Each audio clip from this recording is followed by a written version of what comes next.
This channel does not promote any violent, harmful, or illegal activities. All content provided by this channel is meant for an educational purpose only. বাংলাদেশে হিন্দু আর ভারতীয় দেখলেই মৌলবাদীরা আক্রমণ করছে। ব্রাহ্মণবেড়িয়ায় এক ভারতীয় বাসে হামলা হয়েছে। যাত্রীদের খুন করার হুমকি দেওয়া হয়েছে, কারণ ওই ভারত থেকে গেছে বাসটা। বেলঘড়িয়ার সায়ন দাস ঢাকায় বন্ধুর বাড়িতে বেড়াতে গেছিল, কারণ ওখান থেকে বারবার বলা হচ্ছে কিন্তু সব ঠিক আছে, এখানে খুব সুন্দর শান্তিপূর্ণ বিষয়, কোনো অসুবিধা নেই, আসুন না ঘুরে গিয়ে দেখে যান। হয়তো সায়ন দাস তাতেই বিশ্বাস করে গেছিলেন, আক্রান্ত হয়ে ফিরে এসছেন। প্রাণ বাঁচাতে মানে এমন অবস্থা, ভাবুন, এমন স্বাভাবিক অবস্থা, এমন শান্তিপূর্ণ অবস্থা যে প্রাণ বাঁচাতে ভক্তদের পরিচয় গোপন করার পরামর্শ দিচ্ছে ইসকন। ইসকন তাদের ভক্তদের বলেছে যে আর তিলক কাটবেন না, গেরুয়া বসন পরবেন না, আর গলার ওই কন্টি টন্টি এগুলো লুকিয়ে রাখুন। ভাবা যায়? এটা তালিবান শাসিত আফগানিস্তানেও হয়নি। আফগানিস্তানে প্রথম তালিবান জমানায় অমুসলিমদের বিশেষ পোশাক পরতে বলা হয়েছিল, কিন্তু মার খাওয়ার ভয়ে ধর্মীয় পরিচয় লুকোতে হচ্ছে, এমন পরিস্থিতি কিন্তু আফগানিস্তানেও নেই। সেটা এখন বাংলাদেশে তৈরি হয়েছে। অন্তত ইসকনের এই ফতোয়া শুনে সেটাই তো বুঝতে হবে। দুইজন আমাদের ভক্তকে, যারা কংগ্রেগেশনের ভক্ত, ওরা প্যান্ট শার্টে ছিল, কিন্তু একজন কণ্ঠি পরেছিল, তো কণ্ঠি দেখে ওর পুরো মুখটা ফাটিয়ে দেওয়া হয়েছে। এরকম যদি স্থিতিটা ডেঞ্জারাস, সেই জন্যই আমাকে যেও ফোন করে বাংলাদেশ থেকে, আমি এটাই বলছি কি সিচুয়েশন খুব খারাপ, আপনারা তিলক করুন না, জল থেকে তিলক করে নিন, কণ্ঠি লম্বা করে পড়ুন, আর ধুতি কুর্তা পরবেন না, নর্মাল হয়ে যান। ইসকনের পক্ষ থেকে যারা গোটা পৃথিবীব্যাপী ছড়িয়ে আছেন, তাদের ভয়ঙ্করভাবে রিয়্যাক্ট করা উচিত যে বাংলাদেশে হামাস, আইএস, তালিবানের থেকেও খারাপ একটি জঙ্গিবাদ ওখানে কাজ করছে। আমি ইউনাইটেড নেশনকে একটা চিঠি লিখেছিলাম, যেখানে আমি দাবি করেছিলাম কি অ্যাটলিস্ট এখন এই মুহূর্তে ইমিডিয়েটলি একটা ফ্যাক্ট ফাইন্ডিং টিম পাঠানো হোক, আর ইমিডিয়েটলি ওখানে যে বহুরাষ্ট্রীয় শান্তি সেনা থাকে ওটা মোতায়েন করা হোক। আমরা যে বার্তাটা দিতে চাই সেটা হলো যে এই সরকার কোনো ধরনের কোনো সাম্প্রদায়িক যে কার্যকলাপ সেটাকে বরদাস্ত করবে না, এবং সেটা হিন্দু বলে কথা নয়, মুসলিম বলে কথা নয়, আমরা সবাইকে সমান চোখে দেখবো, এবং এই মেসেজটা আমরা সবাইকে দিতে চাই, পার্টিকুলার কোনো একটা অংশকে না, সবাইকে এই মেসেজটা দিতে চেয়েছি। এবং এটাও আমরা বলেছি যে এ ব্যাপারে আইন তার গতিতে চলবে, এবং সেখানে যদি কেউ বিশৃঙ্খলা সৃষ্টির চেষ্টা করে অবশ্যই সেটাকে শক্ত হাতে দমন করা হবে।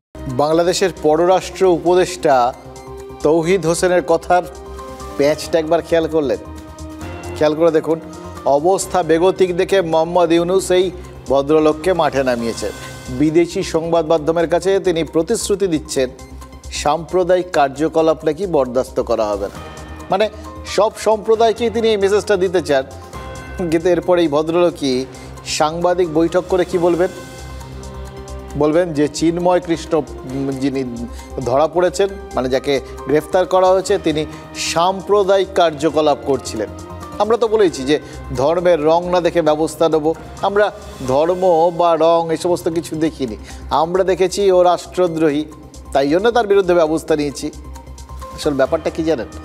রং না দেখার অর্থ হচ্ছে বিশেষ একটা রংকে দেখা। তাই তো ইসকন তার ভক্তদের ওই গেরুয়া পোশাক পরতে বারণ করছে। ইউনূস সরকার তাহলে ভাবুন, মাত্র 6 মাসেই নিজের রংটা দেখিয়ে দিল। শেখ হাসিনার সাম্প্রতিক যে অডিও মেসেজ প্রকাশিত হয়েছে তাতে তিনি মোহাম্মদ ইউনূসকে গণহত্যাকারী বলে আক্রমণ করেছেন। এবার তিনি তার মতো করে তার দিক থেকে এইসবই বলবেন, এটাই তো স্বাভাবিক। কিন্তু ইউনূস যে কাজকর্ম করছেন বা এই মুহূর্তে বাংলাদেশ সরকার যা করছে, তাতে শেখ হাসিনার বক্তব্যের উল্টো কিছু প্রমাণ করার চেষ্টা কি তারা আদৌ করছে? জ্বলছে বাংলাদেশ, সন্ত্রাস হিংসায় নজির করছে পদ্মাপাড়ের দেশ, বিপন্ন সংখ্যালঘুরা। সেই পরিস্থিতিতে এবার নীরবতা ভাঙলেন প্রাক্তন প্রধানমন্ত্রী শেখ হাসিনা। বাংলাদেশের অশান্তির জন্য সাফ দায়ী করলেন অন্তর্বর্তী সরকারের প্রধান উপদেষ্টা মোহাম্মদ ইউনূসকে। হাসিনার অভিযোগ, বেছে বেছে সংখ্যালঘুদের নিশানা করা হচ্ছে বাংলাদেশে। এর পিছনে ইউনূসকেই দায়ী করেন শেখ হাসিনা। আমি গণহত্যা করেছি, আসলে গণহত্যা Yunus are meticulously designed মাস্টারমাইন্ডরা প্ল্যান করে সে করেছে। আমেরিকার নিউ ইয়র্কে আওয়ামী লীগের একটি অনুষ্ঠানে ভার্চুয়ালি যোগ দিয়েছিলেন হাসিনা। সেখানেই সাম্প্রতিক হিংসার ঘটনায় ইউনূস সরকারকে কাঠগড়ায় তোলেন তিনি। ইউনূস সরকারের আমলে বাংলাদেশে মৌলবাদীদের দাপট ও সংখ্যালঘু নির্যাতন মাত্রা ছাড়া আকার নিয়েছে, যা সাম্প্রতিকতম নজির ইসকনের সন্ন্যাসীদের ওপর হামলা। এই পরিস্থিতিতে হাসিনার অভিযোগ নতুন করে শোরগোল ফেলে দিয়েছে। দেখুন, যেটা একটু আগেও বলেছিলাম, শেখ হাসিনা এখনও বাংলাদেশের প্রধানমন্ত্রী। তিনি ইস্তফা দিয়ে বাংলাদেশ ছাড়েননি, রাষ্ট্রপতি তাকে বরখাস্ত করেননি। তাহলে এবার তিনি কি করতে পারেন? শেখ হাসিনা এবার রাষ্ট্রপুঞ্জে চিঠি লিখতে পারেন, মৌলবাদী শক্তি দেশ দখল করে নিয়েছে, সংখ্যালঘুরা আক্রান্ত, দেশের নির্বাচিত সরকার দেশ ছাড়া, দেশের ধর্মনিরপেক্ষ চরিত্রটা সেটা বদলে ফেলার চক্রান্ত হচ্ছে। এ সমস্ত বলে তিনি বাংলাদেশের রাষ্ট্রপুঞ্জে শান্তি সেনা মোতায়েন করা হোক এই মর্মে একটা আবেদন করতে পারেন। তার মানে এই নয় যে বলা মাত্র হাসিনা বললেন আর শান্তি সেনা মোতায়েন হয়ে গেল, কারণ এটা সব সময় হয় না। আমেরিকা তো এর আগে মুখিয়েছিল যে মায়ানমারে শান্তি সেনা পাঠাবে, কিন্তু এক দশক পরেও জুন্টা সরকারের বিরুদ্ধে কিচ্ছু করা যায়নি। এমনকি রোহিঙ্গা শরণার্থী ইস্যুতেও জুন্টা সরকারকে তো বরখাস্ত করতে পারেনি রাষ্ট্রপুঞ্জ। আন্তর্জাতিক ফৌজদারি আদালতে জুন্টা প্রধানের বিরুদ্ধে গ্রেফতারি পরোয়ানা জারি আছে, কিন্তু গ্রেফতারটা করবে কে? মায়ানমারে পা রাখবে কোন সেনা? চীন মেনে নেবে যদি শান্তি বাহিনী ঢোকে, যৌথ বাহিনী মানবে। কিন্তু ইউনূস তিনি তো জো বাইডেনের বন্ধু। হাসিনা অভিযোগ করেছেন যে আমেরিকাকে সেন্ট মার্টিন দ্বীপটা তিনি দেননি বলেই নাকি তাকে কুর্সি খোয়াতে হয়েছে। এবার সোশ্যাল মিডিয়ায় খবর পাওয়া যাচ্ছে যে সেন্ট মার্টিন দ্বীপে বাংলাদেশিদের যেতে হলে এখন নাকি পারমিট লাগছে। তাহলে বাইডেনের বন্ধু ইউনূসের পাশে কি শি জিনপিং দাঁড়াবেন? আবার জানুয়ারি থেকেই ট্রাম্প সরকার আমেরিকার কুর্সিতে বসছে। ইউনূস তার সঙ্গে জাত শত্রুতা বাঁধিয়ে বসে আছেন। তার মানে জানুয়ারিতে ইউনূসের আমও যাচ্ছে, ছালাও যাচ্ছে। চীনকে ম্যানেজ করতে হলে পাকিস্তানের পায়ে ধরতে হবে, কারণ তার লবিং পুরোটাই আমেরিকার ব্রিটেন কেন্দ্রিক। চীনে তার বিশেষ যোগাযোগ নেই। তাহলে আবার সেই প্রশ্ন, বাংলাদেশে কি শান্তি সেনা মোতায়েন হবে? দেখুন, কোনো ভবিষ্যৎবাণী সেটা তো সম্ভব না। তবে মমতা বন্দ্যোপাধ্যায় কাল পশ্চিমবঙ্গের বিধানসভায় নিজের বক্তব্যটা রেকর্ড করিয়ে ইউনূস সরকারকে কিন্তু আরও বেকায়দায় ফেলে দিয়েছেন। বাংলাদেশের মুরব্বীরা গোটা আগস্ট মাস ধরে ভারতীয় পরমাণু বোমার আতঙ্ক ছড়িয়েছে, নিজেরা ভুগেছে, এই কাণ্ড কারখানাগুলো করেছে। একটা ফিয়ার সাইকোসিস তৈরি করে রাখার চেষ্টা। আর তারপর এখন নতুন আতঙ্ক দেখানো হচ্ছে যে ভারতীয় সেনা সীমান্তে তৈরি হয়ে দাঁড়িয়ে আছে, এই ঢুকলো বলে। এবার তারপর শান্তি সেনার কথা উঠেছে। এই বক্তব্য তাহলে কিন্তু ইউনূস সরকারকে আরেকটু হলেও অস্বস্তিতে ফেলবে।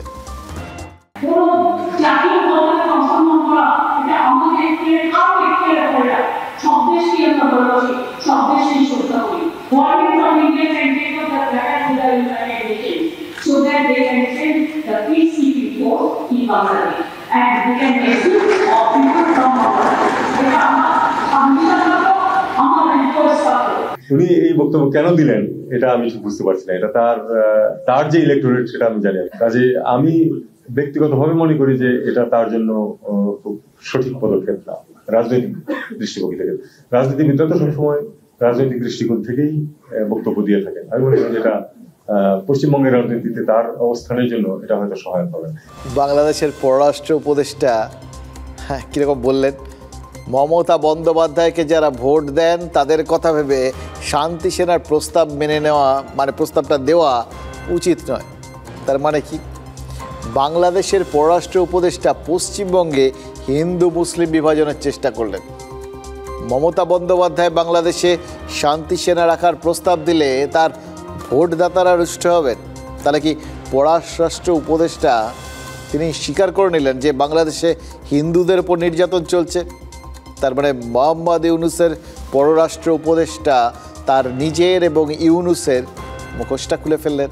তিনি মমতা বন্দ্যোপাধ্যায়কে খোঁচা দিতে গিয়ে নিজেদের স্বরূপ প্রকাশ করে দিলেন। আচ্ছা, ইউনুসের পরামর্শদাতা ব্রিটেনকে কি বলে খোঁচা দেবেন তিনি? ব্রিটিশ সরকারের হস্তক্ষেপ দাবি করেছেন প্রীতি প্যাটেল, ব্যারি গার্ডিনার, অনেক সাংসদ। ব্রিটেন কিন্তু নিরাপত্তা পরিষদের সদস্য, তার সঙ্গে ফ্রান্স আর রাশিয়া রয়েছে। এর আবার ভারতের ঘোরবন্ধু। চীন এখন ভেটো দেবে না, কারণ আমেরিকায় ট্রাম্প আসছে। তাহলে ইউনুস কার কাছে যাবেন? পাকিস্তান? তবে ভারত সরকার এখনও কিন্তু সরকারিভাবে বাংলাদেশ নিয়ে কোনো পদক্ষেপ করেনি। আমরা দেখেছি যে শুধু অনুরোধ, উপরোধ বা সতর্কবার্তা দেওয়া এই জায়গাতে রেখেছে, কড়া কোনো বক্তব্য এখনও দেয়নি। বিদেশ মন্ত্রকের তরফে দুবার শুধু ওই হিন্দু নিপীড়ন নিয়ে উদ্বেগ প্রকাশ করে বিবৃতি দেওয়া হয়েছে, কিন্তু এই নিয়ে সরকারের অবস্থান কি না সেটা বিদেশ মন্ত্রী সংসদকে জানাননি। আজ সংসদে বিষয়টা তুলেছেন সুদীপ বন্দ্যোপাধ্যায়। গতকাল বিধানসভায় যে বক্তব্য রেকর্ড করিয়েছেন মুখ্যমন্ত্রী, আজ তৃণমূলের লোকসভার দলনেতা সেই কথাগুলোই লোকসভার রেকর্ড বুকে তুলে দিলেন। সুদীপ বন্দ্যোপাধ্যায় বললেন, মুখ্যমন্ত্রীর অনুরোধ রেখে ভারত সরকারের উচিত আবেদন করা যাতে বাংলাদেশের পরিস্থিতি নিয়ন্ত্রণে শান্তিরক্ষী বাহিনী পাঠায় রাষ্ট্রপুঞ্জ। মানে ভারতকেও এই ব্যাপারটাতে তিনি ঢুকতে অনুরোধ করেছেন আর কি। বাংলাদেশের সাম্প্রতিক পরিস্থিতি নিয়ে প্রধানমন্ত্রী, বিদেশমন্ত্রী এদের বক্তব্য চেয়েছেন মুখ্যমন্ত্রী। আর আজ কল্যাণ বন্দ্যোপাধ্যায় বলেছেন, সংসদে দাঁড়িয়ে বিদেশমন্ত্রী বলুন বাংলাদেশের পরিস্থিতি যেদিকে এগোচ্ছে, যেভাবে সেখানে হিন্দুরা আক্রান্ত হচ্ছে, তারপর আমাদের দেশের সরকারের অবস্থান কি এটা জানা দরকার, এটা বিদেশমন্ত্রীর জানানো দরকার। বা দেখুন, তৃণমূল সাংসদরা তারা সংসদে এই বাংলাদেশ ইস্যুতে মুখ খোলায় সুবিধাটা পেল কে? বিজেপি। সুদীপ বন্দ্যোপাধ্যায়ের বক্তব্য শেষের পর বলতে ওঠেন জগন্নাথ সরকার, রানাঘাটের বিজেপি সাংসদ। তিনি কি বলেছেন জানেন? দেশকে স্বাধীন করতে যাদের ভূমিকা ছিল সব থেকে বেশি, দেশভাগের কারণে সেই বাঙালি হিন্দু সমাজ সব থেকে বেশি খেসারত দিচ্ছে। বাঙালি হিন্দু যেমন ওপারে কট্টরপন্থীদের হাতে নির্যাতিত হচ্ছে, তেমন এপারে অনুপ্রবেশকারীদের দাপটে কোণঠাসা হচ্ছে। ওপারে যদি বাংলাদেশের তত্ত্বাবধায়ক সরকার দায়ী হয়, তাহলে এপাশে এই অনুপ্রবেশের জন্য কার দায়? জগন্নাথ সরকার বলেছেন যে তৃণমূলের তোষামোদী রাজনীতি এপারে এই বাঙালি হিন্দুদের অস্তিত্ব বিপন্ন করে তুলছে। সরাসরি রাজনৈতিক আক্রমণের একটা সুযোগ পেয়ে এটাকে মানে বাংলাদেশের সমস্যাটাকে আমাদের রাজ্যের রাজনীতির প্রেক্ষাপটে কিন্তু ফেলে দিল বিজেপি। তাহলে কি দাঁড়ালো? সুদীপ বন্দ্যোপাধ্যায় তৃণমূলের এজেন্ডাটা ফুলফিল করলেন, মুখ্যমন্ত্রী কাল বিধানসভায় যা বলেছিলেন সেগুলো লোকসভায় নথিভুক্ত করালেন, আর জগন্নাথ সরকারও বিজেপির কথাগুলো এই সুযোগে বলে নিলেন, সেটাও নথিভুক্ত। ব্যাপারটা এইভাবে দেখলে মনে হবে যে ওই বাংলাদেশ ইস্যুতে তৃণমূল আর বিজেপি নিজেদের মধ্যে জাস্ট বল দেওয়ানা করছে, তাই না? Sir, Bangladesh is our neighboring country, attached with our state of West Bengal also. Sir, what we making appeal that let the government of India appeal to United Nations for sending peacekeeping forces at Bangladesh immediately. Sir, government of India is totally silent now, the reason of which is best told to them. Our appeal that let Minister of External Affairs come to the Parliament and intimate us at the latest position of Bangladesh, what is happening over there. Sir, our Chief Minister yesterday adopted a resolution in West Bengal Assembly. Whatever decision government of India will take, West Bengal government will stand by the decision. ভারতবর্ষের স্বাধীনতা আন্দোলনে সবচাইতে অবদান যার বেশি, cellular জেলে চলে যাবেন। 693 এর মধ্যে 400 জন ছেলে ছিল বাঙালি সমাজ, হিন্দু বাঙালি সমাজ, আর তারা আজকে স্বাধীনতার পর নির্যাতিত। ওপার থেকে এসে দেশ ভাগের পর কাঁটাতারের বেড়ার মধ্যে তারা অত্যাচারিত হচ্ছে, এপারে এসেও তাদের শান্তি নেই। দিনের পর দিন অনুপ্রবেশকারী এসে আমাদের জনসাম্য ভারসাম্য নষ্ট করে দিচ্ছে। মালদা, মুর্শিদাবাদ, দিনাজপুর, দক্ষিণ 24 পরগনা, নদিয়ার কিছু অংশ, হুগলি, হাওড়া, তারা এখানে নির্যাতিত এবং সরকারি মদতে হচ্ছে। এবারে সরকার পর্যন্ত আমরা দেখছি দর্শক হয়ে যাচ্ছে। বিদেশমন্ত্রী এস জয়শঙ্কর আজ সংসদে বলতে উঠেছিলেন, নির্ধারিত সূচি মেনে চীনের সঙ্গে সীমান্ত সংঘাত নিয়ে সেগুলো তো বিদেশমন্ত্রী যা বলার বলেছেন, কিন্তু বাংলাদেশ নিয়ে একটা শব্দ জয়শঙ্কর খরচ করেননি। মানে কি, বাংলাদেশের পরিস্থিতি নিয়ে নিয়মিত বিদেশ মন্ত্রকের বক্তব্য সামনে আসছে, কিন্তু মন্ত্রী পর্যায়ের কোনো স্টেটমেন্ট ভারত এখনো দেয়নি। সংসদে বিদেশমন্ত্রী বাংলাদেশের বিষয়ে কোনো কথা না বলার মানে তো সেটাই। এবার কেন সেটা? ভারত গণতন্ত্রের যে নিয়ম, যে কাঠামো মেনে চলে, সেই নিয়ম বা কাঠামোয় বাংলাদেশের ইউনূস সরকার অবৈধ। সংসদে সরকার বিবৃতি দেওয়ার মতো পরিস্থিতি এলে বিদেশমন্ত্রী নিশ্চয়ই বলবেন, কিন্তু এখনই বাংলাদেশের তত্ত্বাবধায়ক সরকারকে ভারতীয় সংসদে কিছু বলে গুরুত্ব দিতে চাইছে না কেন্দ্রীয় সরকার, এটা খুব পরিষ্কার।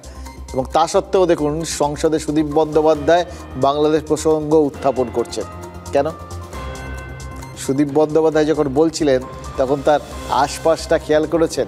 কল্যাণ বন্দ্যোপাধ্যায় ছাড়া বাকি সবাই তো সমাজবাদী পার্টির সাংসদ। মাথায় লাল টুপি পরে সুদীপ আর কল্যাণ ব্যানার্জির পাশে বসেছিলেন অখিলেশ নিজে।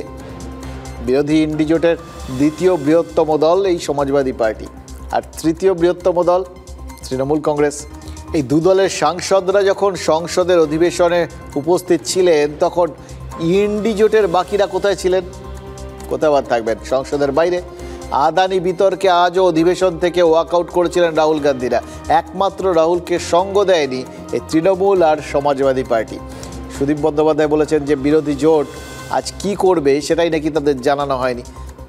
এবার জানানো হয়নি নাকি জানতে চায়নি তৃণমূল। লোকসভায় আদানি ইস্যুতে অবস্থান কী হবে সেটা কিন্তু আগের থেকেই কংগ্রেস পরিষ্কার করে দিয়েছিল। এবার কংগ্রেসের এই প্রস্তাব প্রথমেই কিন্তু নাকচ করে দিয়েছিল তৃণমূল। সুদীপ বন্দ্যোপাধ্যায় জানিয়েছিলেন যে তারা সংসদে আলোচনার পক্ষে, মুলতুবির বিপক্ষে। অর্থাৎ তৃণমূল আর কংগ্রেস দুজনার দুটি পথ প্রথম থেকেই দুদিকে বেঁকে গেছিল, আর সেই দুটো পথ ফের একবার পরিষ্কার হয়ে সার্চ লাইট দিয়ে সবার চোখের সামনে বেঁচে উঠলো আর কি। এইটুকুই যে তফাৎ। তৃণমূলের মনোভাবটা হচ্ছে যেন দিল্লির সরকার তারা সুবিধে পায়। তৃণমূল শাসক দলের পক্ষে না বিরোধী দলের পক্ষে, এই প্রশ্নটা উঠে গেছে। আগামী দিনে মোদির সঙ্গে দিদির সেতু বন্ধনে সব থেকে বড় ভূমিকা কেউ যদি নিতে পারে তার নাম আদানি, এবং সেই ভূমিকা তিনি পালন করছেন।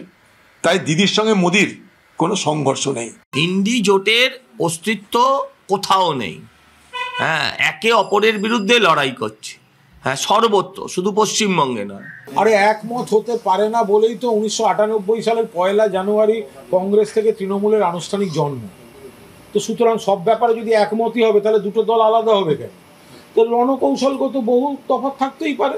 এবার বিভিন্নতার মধ্যে ঐক্য, সেটা না হয় ওই বৈচিত্র্যের মতো ঐক্যের মতো ভারতের ক্ষেত্রে সেটা সত্যি হতে পারে। এই ইন্ডি জোটে কতটা সত্যি হবে কিন্তু সিরিয়াসলি জানি না।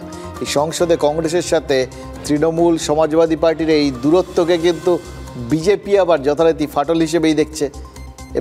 এভাবে যদি জোটকে, মানে বিরোধী জোটকে দেখার বা বোঝার সুযোগটা, মানে কংগ্রেসের প্রস্তাবটা অগ্রাহ্য করে বিজেপিকে কারা করে দিল, সেটাও তো ওই তৃণমূলই। মানে কষ্ট করে বিজেপিকে কিন্তু কিছু করতে হচ্ছে না, তৃণমূলই তাদের জন্য ওই হাতের সামনে সব শিকার ধরে এনে দিচ্ছে। এবার হাত চালা, এটাকে চাইলেও খুব হালকাভাবে কিন্তু নেওয়া যায় না, জানেন তো। কারণ বিজেপি বনাম তৃণমূল এই ন্যারেটিভ যতবার শক্তিশালী হয়েছে ততবার বাংলায় তৃণমূলকে জিতিয়ে এনেছেন মমতা বন্দ্যোপাধ্যায়। বাংলায় তৃণমূল মানেই যে তিনি, এই চরম সত্যিটা কি কেউ ভুলে যাচ্ছিলেন? সেজন্যই কি গতকাল বিধানসভায় তৃণমূল বিধায়কদের সাথে বৈঠক করতে হয় মমতা বন্দ্যোপাধ্যায়কে? বলতে হয় যে দলটাকে তিনি আর সুব্রত বক্সী মিলে চালাবেন, তাদের কথাই শেষ কথা। আচ্ছা, মমতা বন্দ্যোপাধ্যায় যা বলবেন সেটাই যে ফুল অ্যান্ড ফাইনাল, সেটা আলাদা করে এইভাবে মেনশন করার কোনো দরকার ছিল কি? নাকি প্রয়োজন তৈরি হয়েছিল? কোথাও গিয়ে কি মমতা বন্দ্যোপাধ্যায়ের মনে হচ্ছিল যেভাবে অভিষেক তৃণমূলে সাংগঠনিক রদবদল করতে চলেছেন বা চাইছেন বলে শোনা যাচ্ছে, তাতে লোকে হয়তো ভুলে যেতেই পারে যে তৃণমূলটা এখনও শুধু তার। লোকে ভাবতে পারে যে এখন কিন্তু ওই কোথাও গিয়ে মমতা বন্দ্যোপাধ্যায় এবং অভিষেক বন্দ্যোপাধ্যায় মিলে চালাচ্ছে। এই তার, আমার, আমি একা আর দুজন আমরা, এই ফারাকটা রাজনীতিতে যে কতটা গুরুত্বপূর্ণ সেটাই স্টেটমেন্টটা বুঝিয়ে দিচ্ছে।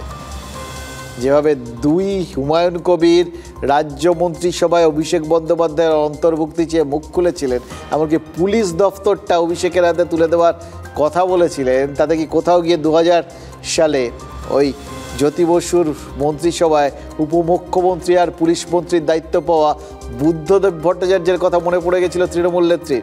2000 সালে উপমুখ্যমন্ত্রীর দায়িত্ব নেওয়ার কয়েক মাসের মধ্যেই তো জ্যোতি বসুকে সরিয়ে এই বুদ্ধদেব ভট্টাচার্যই মুখ্যমন্ত্রী হন। বয়সের কারণে জ্যোতি বসুকে সরিয়ে বুদ্ধবাবুকেই নিয়ে আসে আলিমুদ্দিন। এবার দেখুন, উদাহরণ তো তৈরি হয় ভবিষ্যতে তুলনা করার জন্য, তাই না? তাই কি এই উদাহরণ কোথাও গিয়ে আজকের তৃণমূলের জন্য প্রাসঙ্গিক হয়ে যাচ্ছিল? সেজন্য কি মমতা বন্দ্যোপাধ্যায় দলের নেতাদের মুখ খোলার ব্যাপারে চরম সতর্ক করে দিলেন? গতকাল তৃণমূল বিধায়কদের মমতা বন্দ্যোপাধ্যায় কিন্তু স্পষ্ট বলে দিয়েছেন, দল বিপাকে পড়ে এমন কথা যদি কেউ বলেছেন তার বিরুদ্ধে তিনি ব্যবস্থা নেবেন, অ্যাকশান নেবেন। আর মমতা বন্দ্যোপাধ্যায়ের এই বার্তা কতটা কাজ করেছে জানেন? যে হুমায়ুন কবিরকে শৃঙ্খলা রক্ষা কমিটির শোকজও চুপ করাতে পারেনি, সেই হুমায়ুন কবির শুধু মুখ বন্ধ করে ফেলেছেন তা নয়, এমনকি এতদিন যা যা বলেছেন তার জন্য ক্ষমাও চেয়ে নিয়েছেন। আর শুধু তো হুমায়ুন একা নন, মমতা বন্দ্যোপাধ্যায়ের কালকের হুঁশিয়ারির পর থেকে কোনো তৃণমূল নেতাই আর টু শব্দটি করছেন না। আমার কি বলার অধিকার আছে? যা ডিসিশন হচ্ছে সেটা এক্সেলেন্ট, খুব ভালো, আমরা অত্যন্ত ওয়েলি অ্যাপ্রিসিয়েটেড এবং আমরা খুব দরকার, এটা প্রয়োজন আছে, কিন্তু আমার বলার বোধহয় অধিকার নেই। তারা ভুল রিপোর্ট কোথাও দিচ্ছিল না, সেটাই তো বললাম। মানে দেখুন, যে বিষয়টা আমি জানি না সে বিষয়ে কোনো মন্তব্য করব না। আমি বিগত কয়েকদিন যে ধরনের কথা বাইরে বলেছিলাম সেটা আমার অনেকটাই ভুল হয়েছে, সেটা আমার সহজের উত্তরে আমি সেটা স্বীকার করেছি যে ইচ্ছাকৃত এটা করা হয়নি, অনিচ্ছাকৃত এই ভুলের জন্য আমি অ্যাপোলজিও চেয়ে নিয়েছি।